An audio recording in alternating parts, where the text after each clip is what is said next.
അവർ പരസ്പരം പറഞ്ഞു, നമുക്ക് ഒരു പട്ടണവും ആകാശം മുട്ടുന്ന ഒരു ഗോപുരവും തീർത്ത് പ്രശസ്തി നിലനിർത്താം. അല്ലെങ്കിൽ നാം ഭൂമുഖത്താകെ ചിന്നിച്ചിതറിപ്പോകും. മനുഷ്യർ നിർമ്മിച്ച നഗരവും ഗോപുരവും കാണാൻ കർത്താവ് ഇറങ്ങി വന്നു. ഉൽപ്പത്തി പുസ്തകം 11-ാം അധ്യായം 4-5 വാക്യങ്ങൾ.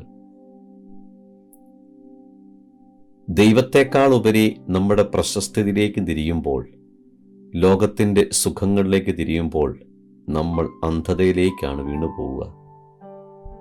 ദൈവത്തെക്കാൾ ഉപരി ജോലിയിലേക്കും കുടുംബത്തിലേക്കും വസ്തുക്കളിലേക്കും സമ്പത്തിലേക്കും സ്വന്തം ശരീരത്തിലേക്കുമൊക്കെ പ്രാധാന്യം പോയാൽ ദൈവം നമ്മളെ തിരിച്ചു കൊണ്ടുവരാൻ പരിശ്രമിക്കുന്നു. നമ്മളെ കാണുവാൻ കേൾക്കുവാൻ അൾത്താരയിൽ ഇറങ്ങി വന്നവനാണ് അവിടുന്ന്. അവനെ ദർശിക്കാൻ സാധിക്കട്ടെ. ഇല്ലെങ്കിൽ നമ്മൾ ചിതറിക്കപ്പെട്ടേക്കാം, അസ്വസ്ഥതയിൽ അകപ്പെട്ടേക്കാം.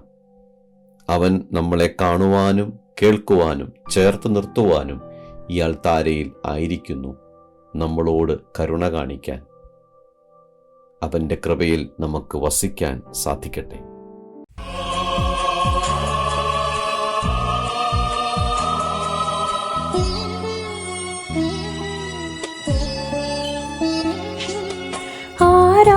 ആരാധനക്കേറ്റം യോഗ്യനായവനേ, അനശ്വരനായ തമ്പുരാനേ, ആരാധനക്കേറ്റം യോഗ്യനായവനേ,